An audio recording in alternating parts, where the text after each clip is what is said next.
Maganda gabi silang Cavite! Grabe, sobrang daming tao, sobrang lakas ng energy na tatanggap ko sa inyo. Maraming salamat. Yeah, pais muna ng feedback natin, okay? Yeah, una sa lahat, nagpapasalamat ako sa mga taong nag-imbita sa akin dito at yung dahilan kung bakit magkakasama tayo dito, palapaan natin sila. Pangalawa, yung mga sarili natin kasi marami tayong pwede puntahan kahit saan pero mas pinili natin magsama-sama ngayon dito. Palakpakan natin yung mga sarili natin. Silang Cavite. Gusto nyo pa ba? Tuloy pa ba natin to? Rinig ba ako hanggang ligod na malinaw? Sige. Eto next song ko, wala kang ibang gagawin kundi pakinggan ako. Malaking bagay yon para sa akin. Nuji, hit it.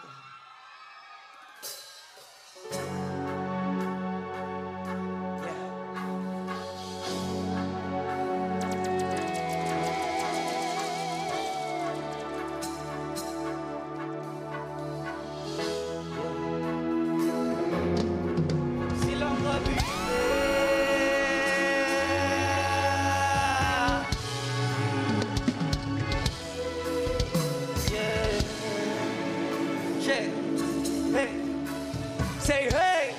Hey! Hey! Ang sipag magtututulog, kaya pita ka puyat. Imbis magbanat ng buto, nagunat ng buto, may kasamang hikab, ganong kataman. Sabayabasang ka magaling, magabang na malalaglag. At pagtataka ka pa kapag sabon sa mawala ka na nakakapkap. Tap, ang hilig mo sa teka muna. Kaya imbis sa lapiin nakuha mo buta. Punto ko sana makuha na baka sa kakahiga mo ay diyan ka makuba. Anong mission mo sa lupa? Patigas ng batuta, paramihin ang populasyon. Ganyan ba talaga pag walang ambisyong mataas di nalulula? Buti patupa. Hoy, ikaw puro angas ton. Halato nagpapangga. Pagka sa labas tandon, iba-ibang palabas. Kaya madalas pag-mall, akala mo lang nakahabol ka na pero di ka pa nakakaskor. Di lang pala yung tulog yung pwedeng mga panaginipan. Di rin pwede na lahat ng gusto idaan sa hilingan. Pag may nahiligan, di madalian. Pati pagigiyan si Keke, magpursige kasi di pa huli. Pero sa iya nakadepende, di yun nakabase ka sa swerte. Di lagi pa pwede na yung pwede lang kung pwede nga. Isipin na wala maging na hindi pwede. Siyempre, di araw-araw ang 25 na Disyembre. Darating at darating ang peste. Kaya na dapat mapagandaan kasi buto pa yung leche. Plano may plano kahit leche. Akala ko ayaw mo ng dilata, pero lagi ka nakahilata. Akala ko ayaw mo tumunganga, pero inuuna mabunganga. Akala ko gusto mo ng biyaya, pero lagi ka nakatihaya. Sarili mo din ang dinadaya, kasi sa katamara mo siya niyaya. Dapat kasi hindi ka pumapaya. Ikaw di naman na mahihirapan.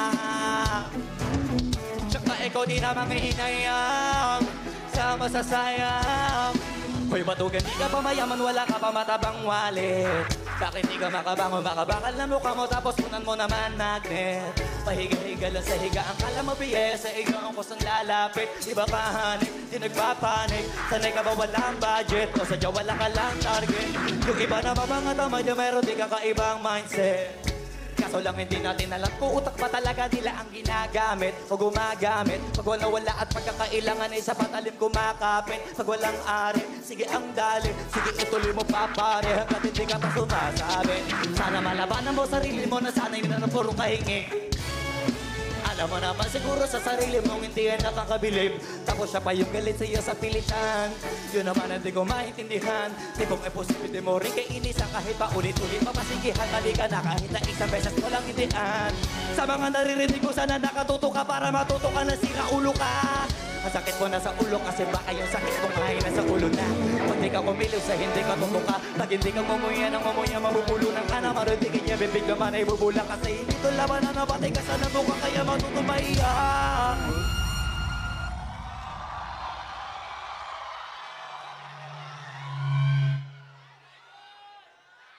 Silang Cavite, ayos ba yun? Pasensya na kayo sa akin kung marami akong mga